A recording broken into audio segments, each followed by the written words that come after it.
Okay, if you're here, I'm assuming you'd like to learn German. So in this video, I'm just going to tell you the basics of sentences. Obviously, with any language, this is where you start, knowing how sentences work, knowing how the language works. It's obviously pretty important stuff. We won't throw you into difficult like vocab and stuff yet. It's really just looking right down to the foundation of a sentence. So even if you've learned another language like French or Spanish, anything, even if you're not a native English speaker, you might not need to watch this, but if you do, it's still useful to know the terms of things. Yeah, I'll start off. I'll try and explain things as best as I can. So enjoy. Okay. Here I've just written out a sentence. Der böse Wolf schläft. So the angry or bad wolf sleeps, or is sleeping. And why I've written the sentence so that you can see the different parts of it. So here we see der, which means the, is a determiner word, which I'll explain in a minute. Böse, angry or bad, is an adjective. Wolf is a noun. Schläft is a verb. So what do these things mean? Well, I say one of the most important things in a sentence is the verb, which is the action, which basically says what the sentence is about, what's going on. So, and the verb is always done by a noun. A noun is an object, so anything like your house is a noun, your car is a noun. A noun is basically the name of something. I'm a noun, any object is a noun. An adjective is a word that describes a noun. For example, if you're talking about your house, the nice house. Nice is the word that describes this house, therefore that's the adjective. And the word a determiner is literally what determines the noun. A determiner can't really exist by itself, always has to be paired with this.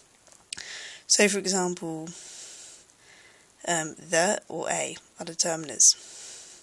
And these all add up to go with the verb.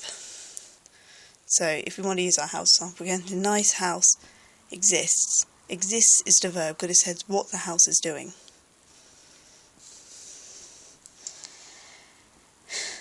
And again, you can see it in the sentence I've expanded. Der böse Wolf frisst die Großmutter. The bad wolf eats the grandmother. So you can see the objects in the sentence. The nouns are the wolf and Großmutter, wolf and grandmother. The verb, what's happening in the sentence, is frisst or eats, or it's like animal eating. The determiners of the word the, so der and die. An adjective is what describes a noun, so here we have böse. However, if you want to step it up a bit, you don't always have to use a noun to do a verb. For example, in English, if you're using names, so Jack meets Jill, you don't always want to say the names over and over again, so you can replace them with he, she, it. So I've got two equivalents here in German. He eats her, as in, it's a replacement for saying the wolf eats the grandmother. So frisst sie. So a pronoun simply replaces the noun or the object. They're completely interchangeable. If you want, of course, the word the. Well, the funny thing about nouns in German is that they have genders. In English, our nouns are completely gender neutral. All words are.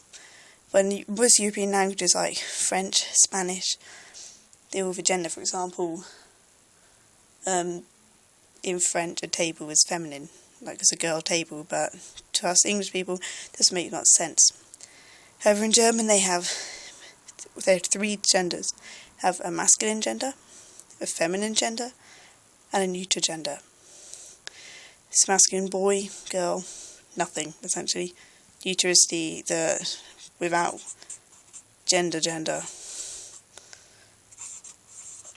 These are der, die, and das. So if we want to go back to our example of the wolf, you can see the wolf is der, so that's masculine. And with the grandmother is die, so that's feminine. We'll get more into these later, but it's just good to know that they're different types. Yeah, here I have some examples here. Like I said, der ruft die Großmutter in das Computer.